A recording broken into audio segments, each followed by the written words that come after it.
அந்த வராம்பர அனாதை பையன் அப்படின்னு ஒரு ஸ்டேட்மெண்ட் ஒருத்தவங்க சொல்கிறாங்கன்னா அந்த குழந்தைக்கு யாருமே இல்லைன்னு தான் அர்த்தமாகும். அதே மாதிரி தான் ஒரு நாட்டில் இருக்கக்கூடிய மக்களுக்கு வேற ஒரு நாட்டுக்காரன் உதவி செய்கிறதுக்கு கூட வரலைன்னா, பேரிடர் காலத்தில் கூட உதவ முடியலைன்னா அவன் அனாதையாக தானே கருதப்படுவான். இன்றைக்கி தமிழ்நாட்டிலேயோ மற்ற பிற நகரங்கள்லேயோ ஒரு 3 நாட்கள் தொடர்ச்சியாக மழை பெஞ்சா கூட நம்மளுடைய வாழ்வாதாரமே முடங்கி போயிடும். பட் இந்தோனேஷியா அப்படின்னு சொல்லிட்டு ஒரு நாடு 22 நாட்கள் தொடர்ச்சியாக மழை பெஞ்சிருக்கு. நிலச்சரிவு, பேரிடர், மக்கள் வீடுகளை இழந்துட்டாங்க. என்ன நடந்துக்கிட்டு இருக்கு, ஏது நடந்திருக்குன்னு கேட்க கூட நாதி இல்லை. பட் ஒரு குரங்கு அதை கேள்வி கேட்டிருக்கு. என்ன தெரியுமா கேட்டிருக்கு? வாங்க பார்க்கலாம் உறவுகளே. இது Prasad signature. Prasad signature media broadcasting private limited. நீங்க நியூஸ் ரீடரா மாறணுமா, கண்டென்ட் கிரியேட்டரா உருவாகணுமா, சேட்டலைட் சேனல்ல ரிப்போர்ட்டரா வேலை பார்க்கணுமா, டாக்குமெண்ட்ரி மேக்கிங்ல இருந்து ஜேர்னலிசம் பற்றிய முழுமையான பயிற்சி பெற உங்களுக்கான அருமையான வாய்ப்பு. எங்களை தேடி வாங்க. ஆன்லைன் மற்றும் நேரடி பயிற்சி வகுப்புகளும் சர்டிபிகேட் கோர்ஸாவே கத்துத்தரும். மீடியா துறையில் 10 ஆண்டுகளுக்கு மேல அனுபவம் உள்ளவர்கள் பயிற்சி கொடுப்பார்கள். வாய்ஸ் ஓவர் தொடங்கி வாய்ஸ்லெஸ் பீப்புளுக்காக உங்களை சிறந்த ஜேர்னலிஸ்டா உருவாக்க வேண்டியது எங்களோட பொறுப்பு. ஸ்கூல்ஸ் அண்ட் காலேஜஸ்ல ஜூனியர் ஜேர்னலிஸ்ட்ங்கிற பேர்ல ஒர்க் ஷாப்பும் கண்டக்ட் பண்ணி கொடுக்கிறோம். மோட்டிவேஷனல் ஸ்பீக்கரா கடந்த 15 ஆண்டுகளா கல்வி நிறுவனங்களுக்கு நிகழ்ச்சிகளும் நடத்தி தரோம். தொடர்புக்கு 9944790333 94493594 prasadsignature@gmail.com. உங்களுடைய தொழில் சம்பந்தமான விளம்பரங்களை நமது சேனலில் ஒளிபரப்ப உங்களுக்கான அருமையான வாய்ப்பு. 2004 சுனாமி அப்படிங்கிற பேரலை வந்ததற்கு பிறகுதான் தெரியும் சுமத்ரா அப்படின்னு ஒரு தீவு நமக்கு அப்பதான் தெரியும். அது இந்தோனேஷியா அப்படிங்கிற ஒரு நாட்டில் இருக்கு. அந்த நாட்டில் அடிக்கடி பேரிடர் அப்படிங்கிறது ஏற்படும். அதனுடைய பாதிப்பு இந்தியாவிலையும் இருக்கும். எதுக்கு இவ்வளவு தூரம் பேசிக்கிட்டு இந்தோனேஷியாவினுடைய தற்போதைய நிலைய வீடியோவாகவே பார்த்துடலாம். எவ்வளோ கோரமான காட்சிகள் பாருங்க. ஆஃப்டர் 22 days தொடர்ச்சியாக நவம்பர் மாதத்தில் நடந்த நிகழ்வு நவம்பர் 27 இருந்து இன்ன வரைக்கும் தொடர்ச்சியாக பெய்து வரக்கூடிய கனமழை, பேரிடர், இதனால் பாதிக்கப்பட்டிருக்கக்கூடிய இந்தோனேஷியாவுக்கு உதவுறதுக்கு உலகத்தில் எந்த நாடுகளும் முன்வரலைங்கிறது ரொம்ப ரொம்ப வேதனையான விஷயம். தன்னுடைய சொந்த நாட்டு மக்களையே அவங்க பணயமாக வச்சு தான் அவங்களுடைய மீட்பு பணியை செஞ்சுக்கிட்டு இருக்காங்க. அப்படி என்ன நடந்தது இந்தோனேஷியாவுக்கு அப்படிங்கிறத தான் இப்போ நம்ம பார்க்க போகிறோம். இது ஒரு வில்லேஜ். இதனுடைய பேர் லூலு செகுமார் அப்படின்னு சொல்லிட்டு ஒரு ஏரியா.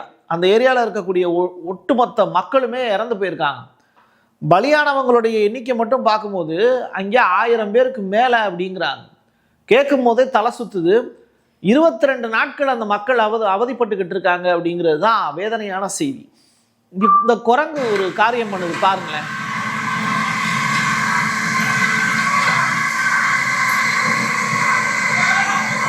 இந்த புல்டோசரை தள்ளுது.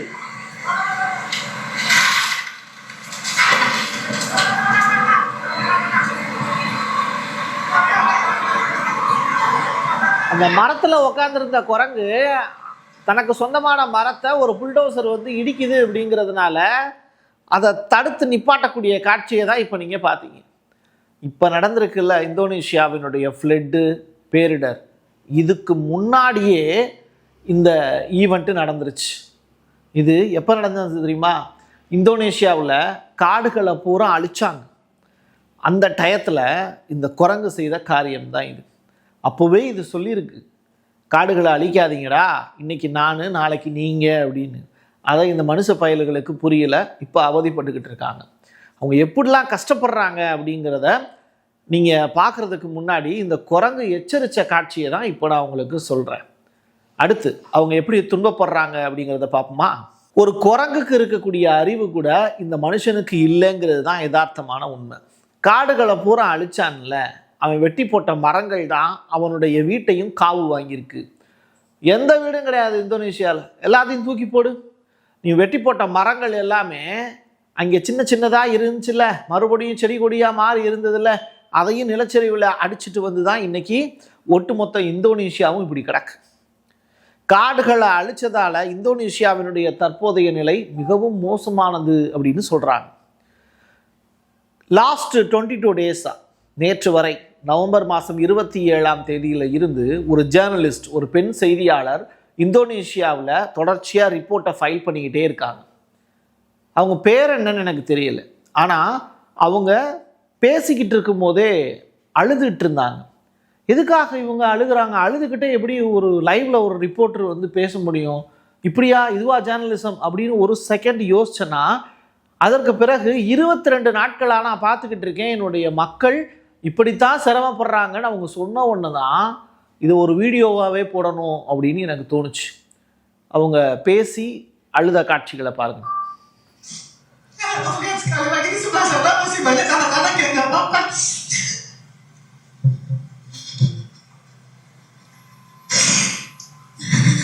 தேம்பி அழுகுறாங்க. Tetap semangat di sana. Ini mungkin live terakhir saya di Aceh dan dari tadi kami dititipkan pesan sebagai jurnalis agar bisa memberitakan yang sebenarnya. Indonesiaவில் ini berat buat kami. Oke. Seberat. டம்லாங் அப்படின்னு சொல்லிட்டு ஒரு பகுதி, அந்த பகுதியில் தான் இந்த காட்சிகள் வந்து மக்கள் வந்து பாலம் இடிஞ்சிருச்சு. ஒரு இடத்துல இருந்து இன்னொரு இடத்துக்கு போகக்கூடிய பாலம் இடிஞ்சிருச்சு. அங்கேருந்து இங்கே வர முடியல, இங்கேருந்து இங்கே வர முடியல. இரவு நேரத்தில் கொஞ்சம் கொடுமையாக யோசிச்சு பாருங்கள். தண்ணி சத்தத்துக்கு நடுவில் அந்த மக்கள் வந்து சின்ன குழந்தைங்களோட பிரெட்டு பாக்கெட் கூட கிடைக்காம நீங்கள் கஷ்டப்பட்டுருப்பீங்கல்ல. 2016 சென்னையில் நீங்கள் வாழ்ந்தீங்கன்னா தெரியும். இன்னமும் ஊரில் வந்து திருநெல்வேலி, நாகப்பட்டினம் உள்ளிட்ட பகுதிகளில் இயற்கை பேரிடரால் நீங்கள் பாதித்த நாட்களில் கொஞ்சம் ஞாபகப்படுத்தி பாருங்கள். அந்த சத்தம் உங்களுக்கு அச்சத்தை ஏற்படுத்தும். இந்த பொண்ணு அதை பார்த்து தான் அழுகிறாங்க. அடுத்தது, தன் மக்களை நினச்சி லைவ் டெலகாஸ்ட்லேயே, இது வந்து லைவ்ல போயிட்டுருக்கு, அவங்களால பேச முடியாமல் அழுத காட்சிகளை தான் நீங்கள் பார்க்குறீங்க. அவங்களுடைய ஒட்டுமொத்த கிராமமே அழிஞ்சு போச்சே அப்படிங்கிற வேதனையில் அந்த செய்தியாளர் அந்த பேட்டியை கொடுக்குறாங்க. ஏன்னா அது வரைக்கும் உலகம் இந்த இந்தோனேஷியாங்கிற நாடை கண்டுக்கவே இல்லை. இப்போவும் நாம் இதை பேசிக்கிட்டு இருக்கோம். இதையும் எத்தனை சேட்டலைட் சேனல்கள் பெருசாக கவர் பண்ணியிருக்காங்களான்னு கேட்டால் கிடையாது. அதான் உண்மை. என்ன பிரசாத், அப்படி என்ன பெரிய பாதிப்பு ஏற்பட்டுற போது, நம்ம ஊரில் ஏற்படாத பாதிப்பா அப்படின்னு நீங்கள் கேட்கலாம். நீங்கள் பாருங்களேன்.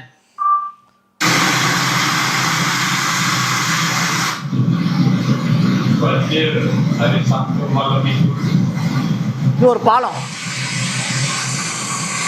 இது வீடு, வீட்டுக்கு பக்கத்தில் அப்படியே போகுது.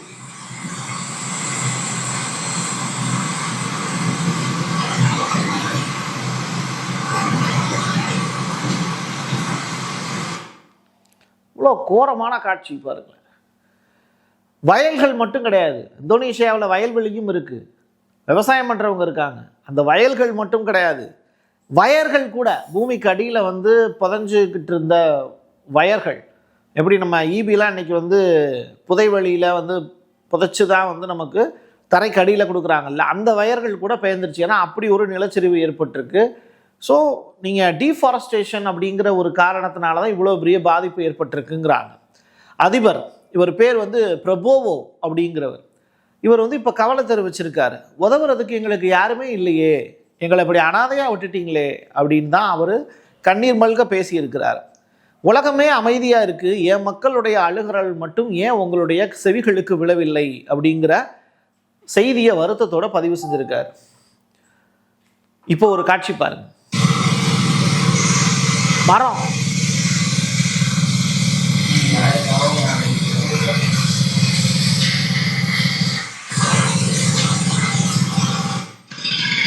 இதுதான் தரை, இது சுரங்கம். சுரங்கத்துக்கு அடியில் இருந்து ஏற்கனவே இருக்கிற லேண்டை வந்து சமப்படுத்துகிறாங்க.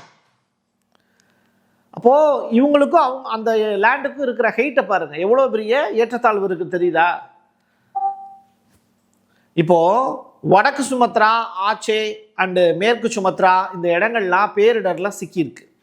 முறைகேடான சுரங்கம் தோண்டுவதற்கு அங்கே அனுமதி கொடுத்துருக்காங்க. அதுதான் அங்கே இருக்கக்கூடிய பெரிய பிரச்சனை. இவ்வளவு பெரிய ஃப்ளட்டுக்கும் இவ்வளவு பெரிய நிலச்சரிவுக்கும் காரணம் அதுதான் அப்படின்னு சொல்கிறாங்க. மக்களில் ஒரு 500 பேருக்கு மேலே வந்து பூமிக்குள்ளேயே கிடக்குறாங்க. அவங்களெல்லாம் காணாமல் போன லிஸ்ட்டில் வச்சுருக்காங்க. அவங்களெல்லாம் கண்டுபிடிச்சி கொடுக்கணும்னு உறவினர்கள் சொல்கிறாங்க. பூமிக்கு அடியில் தான் வந்து அவங்க நின்றுக்கிட்டு இருக்கக்கூடிய இடத்துக்கு கீழே வந்து ஒரு கிராமமே இருக்குங்கிறாங்க. ஆனாலும் இந்தோனேஷியாவில் இருக்கக்கூடிய அரசாரை அவங்கள கண்டுபிடிக்க முடியல. அதான் பூமிக்குள்ளே போயிட்டாங்களே, அப்புறம் எங்கிட்ட கண்டுபிடிக்கிறது? ஸோ உதவுறதுக்கு யாரும் இல்லை, ரெஸ்கியூ பண்ணுறக்கூடிய டீம் இல்லை. வீடுகள்லாம் இடிந்து விழக்கூடிய காட்சிகள் தான் நீங்கள் பார்த்துட்ருக்கீங்க. இதை விட பெரிய ஒரு விஷயம் என்னென்னா, நீங்கள் பாருங்கள், ஒட்டுமொத்த மண் மேடுகளையும் அப்படியே அழிச்சிட்டு வருது. வர்றது சேரும் சகதியுமாக வரக்கூடிய காட்சி தான் நீங்கள் பார்க்குறீங்க. இதுலலாம் நடக்க முடியுமா? கொஞ்சம் யோசிச்சு பாருங்க. ஃபுல்லாக வந்து பார்த்தீங்கன்னா அந்த பாலத்துக்கு பக்கத்தில் வந்து அப்படியே ஃபுல்லாக வந்து தண்ணி வந்து பெருக்கெடுத்து ஓடக்கூடிய காட்சிகள் பார்க்குறோம். ரொம்ப மோசமான ஒரு நிகழ்வுங்க. இப்படி ஒரு நிகழ்வை வந்து சமீபத்தில் இப்படி ஒரு காட்சியை வந்து நீங்கள் பார்த்துருக்க மாட்டீங்க. இப்போ நீங்கள் சவுதி அரேபியாவை பற்றியும் துபாயை பற்றியும் நம்ம பேசிக்கிட்டு இருக்கோம். துபாயில் கனமழை, பாலைவன தேசத்தில் அப்படின்னு, சவுதி அரேபியாவில் பனிப்பொழிவு அப்படின்னு. ஆனால் அதெல்லாம் தாங்கிட முடியும், ரைட்டா? அதெல்லாம் ஒரு பெரிய வரமாக கூட அந்த நாட்டில் இருக்கக்கூடிய மக்கள் பார்க்குறாங்க. பட் இங்கே அப்படிப்பட்ட ஒரு நிலை இல்லை. இந்தோனேஷியாவினுடைய நில அமைப்பு தான் இதில் ரொம்ப ரொம்ப முக்கியத்துவம் வாய்ந்தது. அதை பற்றி நீங்கள் தெரிஞ்சுக்கிட்டீங்க அப்படின்னா எதனால் இந்த ஃப்ளட் இவ்வளோ பெருசாக வந்தது அப்படிங்கிறதையும் நீங்கள் புரிஞ்சுக்க முடியும். ஒரே ஆண்டு இந்த 2025 இந்தோனேஷியாவுக்கு பெரிய சாபக்கேடு. 1039 பேர் இந்த ஒரு ஈவெண்ட்னால இறந்து போயிருக்காங்க. 500 பேருக்கு மேலே இன்ன வரைக்கும் பார்க்க முடியல. ஸோ இயற்கைக்கு எதிரான ஒரு திட்டம் வந்து டீஃபாரஸ்டேஷன், காடுகள் அழிப்பு அப்படிங்கிற ஒரு விஷயத்தினால தான் இவ்வளோ பெரிய ப்ராப்ளம் ஏற்பட்டது அப்படின்னு உலக வங்கி இந்தோனேஷியாவுக்கு கண்டனமும் தெரிவிச்சிருக்காங்க. கொடுக்க வேண்டிய கடனை கொடுத்துருக்காங்க. பட் மீதி இருக்கக்கூடிய எந்த நாடுகளும் அவங்களுக்கு உதவி செய்யலை. அதை ஏங்கிறத நான் அடுத்து சொல்கிறேன். இந்தியா கூட உதவி செய்யலையா பிரசாத் அப்படிங்கிற கொஸ்டின் உங்களுக்குள்ளே இருக்கும்ல, அதுக்கான பதிலையும் அடுத்து சொல்கிறேன். இந்த லேண்ட் அமைப்பை பாருங்களேன். இப்போது இது வந்து வெள்ளத்தால் பாதிக்கப்பட்ட பகுதி. இங்கெல்லாம் வீடு இருக்குது, தெரியுதா? இங்கே வந்து பாருங்கள், மலை உச்சி இருக்குது பாருங்கள். இந்த மலையினுடைய உச்சியில் வந்து பார்த்தீங்கன்னா அப் அண்ட் டவுன் இருக்குது, ஒரு பெரிய சேச்சுரேஷன் இருக்குல்ல, அந்த மாதிரியான காட்சிகளை பார்க்குறீங்க. இது எல்லாமே ஃபாரஸ்ட்டு பக்கத்துலேயே வீடு. ஓகே, இப்போது இது இந்தோனேஷியாவினுடைய பழைய மேப்பு, ரைட்டா? அதனுடைய நில அமைப்பை பாரு இவங்க எப்படி இருக்குன்னு. இது ஒரு லேயர், அதற்கு கீழே ஒரு லேயர், அதுக்கு கீழே ஒரு லேயர். இப்படித்தான் அங்கே இருக்கக்கூடிய மக்கள் வந்து வீடுகளையும் கட்டியிருப்பாங்க. மேடு, அதற்கு கீழே ஒரு பகுதி, அதற்கு கீழே ஒரு பகுதி, அதற்கு கீழே ஒரு பகுதி. அப்போ நீங்கள் சுரங்கம் தோன்றதுக்கு அனுமதி கொடுத்தாங்கல்ல, அது எப்படின்னா இந்த பகுதி இந்த பக்கம் இப்படி இருக்குன்னு வச்சுக்கோங்களேன், அதுக்கு ஆப்போசிட்டில் இருக்கக்கூடிய பகுதியை மொத்தமாகவே சுரங்கமாக தோண்டிட்டாங்க. அப்போ என்ன ஆகுது அப்படின்னா டோட்டலாக ஒரு இடம் மட்டும் இல்லை, ஒட்டுமொத்த லேண்டனுடைய அமைப்புமே மாறி போயிடுது. இதனால நில சமச்சீர் அப்படிங்கிறதே அந்த இடத்துல இல்லாமல் போயிடுது. இயற்கை அவங்களுக்கு கொடுத்த கொடை அதுதான். அதுவே இன்னைக்கு கொடுக்கப்பட்ட வரமே இன்னைக்கு சாபமாக மாற்றிட்டாங்க அந்த நாட்டினுடைய அரசு, அந்த நாட்டினுடைய பணம் சம்பாதிக்கணும்னு நினச்சி ஆடக்கூடிய அரசியல்வாதிகள். இதை விட பெரிய கொடுமை என்ன தெரியுமா?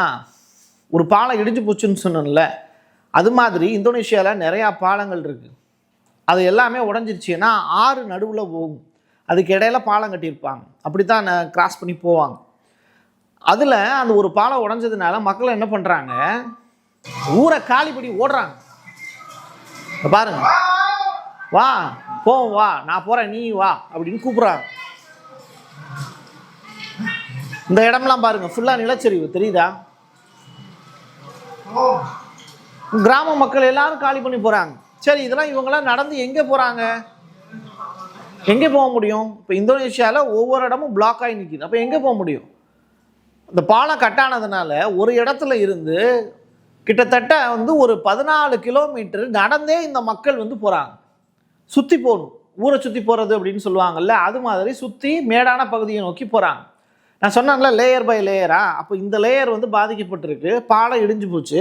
அப்போ இன்னொரு லேயர் வழியாக மறுபடியும் அந்த மேடான பகுதியை நோக்கி அவங்க போக வேண்டிய நிலை. சொல்கிறது புரியுதா?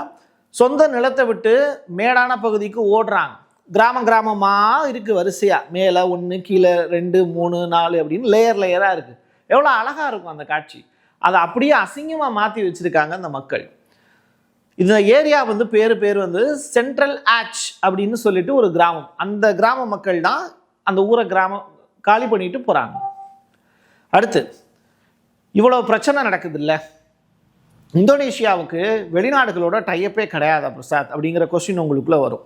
உதவிக்கு கேட்கலாமே அப்படின்னு. ரஷ்யாவோட அவங்க நல்ல டைப்பில் இருக்காங்க. பட் ரஷ்யாவில் போர் நடந்துக்கிட்டு இருக்கிறதுனால அவங்களுக்கு தேவையான ரெஸ்கியூக்கான அந்த ஆப்ரேஷனுக்கு உதவி செய்ய முடியல. அதான் உண்மை அப்படின்னு நீங்கள் நினச்சிங்கன்னா நானும் அப்படி தான் நம்புகிறேன். ஏன் உதவி செய்யலை ரஷ்யாங்கிறது தெரியல. பட் இந்தோனேஷியாவும் ரஷ்யாவும் நல்ல டைப்பில் இருக்காங்க. அமெரிக்க டாலரை கைவிட்டுட்டு ரஷ்யாவோட நாணய பரிமாற்றம் செஞ்சுக்கணும் அப்படின்னு இந்தோனேஷியா ஒத்துக்குச்சு. வெள்ள பாதிப்புக்கு யுஎஸ்ஏடி ஏன் அமெரிக்கா கொடுக்கலைங்கிறதுக்கு இதை விட சிறந்த உதாரணம் உங்களுக்கு சொல்லி புரிய வேண்டியதில்லை. ரஷ்யாவோட அவங்க வர்த்தகம் பண்ணுறாங்க அப்படிங்கிறதுனாலேயே ரஷ்யா ப்ளஸ் ஐரோப்பிய நாடுகள் எல்லாமே இந்தோனேஷியாவை கழட்டி விட்டாங்க, உதவி செய்யலை. ரஷ்யா ஏன் உதவி செய்யலைங்கிற காரணம் எனக்கு தெரியலை. இன்னொரு காட்சி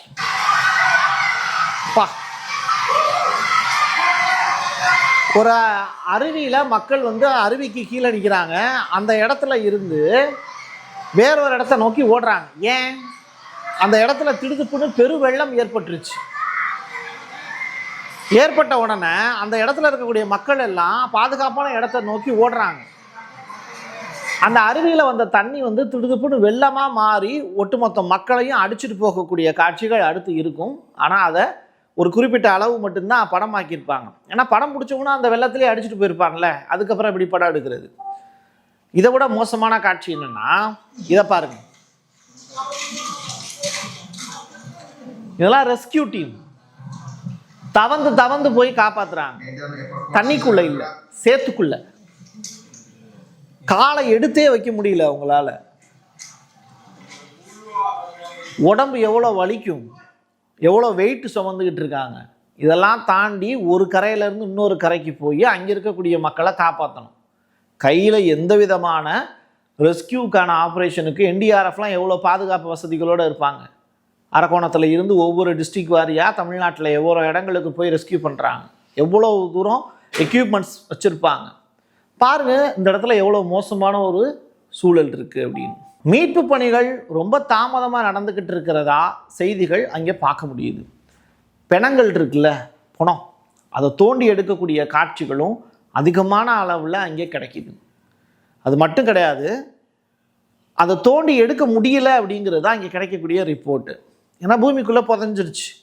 நவீன இயந்திரங்களுடைய தட்டுப்பாடு அங்கே இருக்குங்கிறத எளிமையாக புரிஞ்சுக்க முடியும் 22 நாட்களாக அவங்க சிரமப்படுறதை வச்சு. இந்தியா ஏன் உதவி செய்யலை அப்படிங்கிற காரணம் தெரியல. இது வரைக்கும் ₹1 அவங்களுக்கு கொடுத்ததா கூட ரெக்கார்டு இல்லை. $30 மில்லியன் அளவிற்கு புனரமைப்பு பணிகளுக்கு தேவை அப்படின்னு அந்த நாட்டினுடைய அதிபர் மற்ற நாடுகள்கிட்ட கேட்டிருக்காரு. ஆனாலும் ரூபாய் இன்னும் கிடைக்கல. காணாமல் போன 500 பேரையும் கண்டுபிடிக்க முடியல.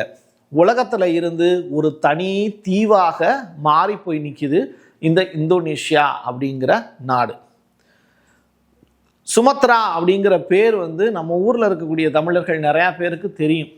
காரணம் என்னென்னா, சுனாமியினுடைய பாதிப்பு 2004 ஃபஸ்ட்டு உலகத்திற்கு ஆழி பேரலை சுனாமினா என்ன அப்படிங்கிறத முதல்ல உலகம் பார்த்த நாடே இந்த இந்தோனேஷியாவுடைய சுமத்ரா தீவில் இருந்து பேரலையாக மாறி வந்த அந்த நிகழ்வு தான். அப்படிப்பட்ட நிகழ்வுக்கு சொந்தக்காரவங்க இவங்க. அவங்களுக்கு இந்த விஷயத்திலிருந்து அவங்க மீண்டு வரணும் அப்படின்னா அவங்களுக்கு பணம் தேவை, ரெஸ்கியூக்கான ஆயுதங்கள் தேவை. இதை பார்த்துட்டு ஏதோ ஒரு நாட்டில் இருக்கக்கூடிய தலைவர்கள் யாரோ ஒருத்தவங்க இந்த நாட்டில் இருக்கக்கூடிய மக்களுக்கு உதவிக்கரம் நீட்டினாங்க அப்படின்னா அது இந்த வீடியோவுக்கு கிடைத்த வெற்றியாக கருதலாம். என் கையெழுத்து என் மக்களுக்கானது. உறவுகளே, இயற்கையை நேசிப்போம், இயற்கையை பாதுகாப்போம். மீண்டும் ஒரு பதிவில் சந்திக்கலாம். நன்றி, வணக்கம். Prasad signature media broadcasting private limited. நீங்க நியூஸ் ரீடரா மாறணுமா, கண்டென்ட் கிரியேட்டரா உருவாகணுமா, சேட்டலைட் சேனல்ல ரிப்போர்ட்டரா வேலை பார்க்கணுமா, டாக்குமெண்ட்ரி மேக்கிங்ல இருந்து ஜேர்னலிசம் பற்றிய முழுமையான பயிற்சி பெற உங்களுக்கான அருமையான வாய்ப்பு. எங்களை தேடி வாங்க. ஆன்லைன் மற்றும் நேரடி பயிற்சி வகுப்புகளும் சர்டிபிகேட் கோர்ஸாவே கத்துத்தரும். மீடியா துறையில் 10 ஆண்டுகளுக்கு மேல அனுபவம் உள்ளவர்கள் பயிற்சி கொடுப்பார்கள். வாய்ஸ் ஓவர் தொடங்கி வாய்ஸ்லெஸ் பீப்புளுக்காக உங்களை சிறந்த ஜேர்னலிஸ்டா உருவாக்க வேண்டியது எங்களோட பொறுப்பு. ஸ்கூல்ஸ் அண்ட் காலேஜஸ்ல ஜூனியர் ஜேர்னலிஸ்ட்ங்கிற பேர்ல ஒர்க் ஷாப்பும் கண்டக்ட் பண்ணி கொடுக்கிறோம். மோட்டிவேஷனல் ஸ்பீக்கரா கடந்த 15 ஆண்டுகளா கல்வி நிறுவனங்களுக்கு நிகழ்ச்சிகளும் நடத்தி தரோம். தொடர்புக்கு 9944790333 94493594 prasad@gmail.com. உங்களுடைய தொழில் சம்பந்தமான விளம்பரங்களை நமது சேனலில் ஒளிபரப்ப உங்களுக்கான அருமையான வாய்ப்பு.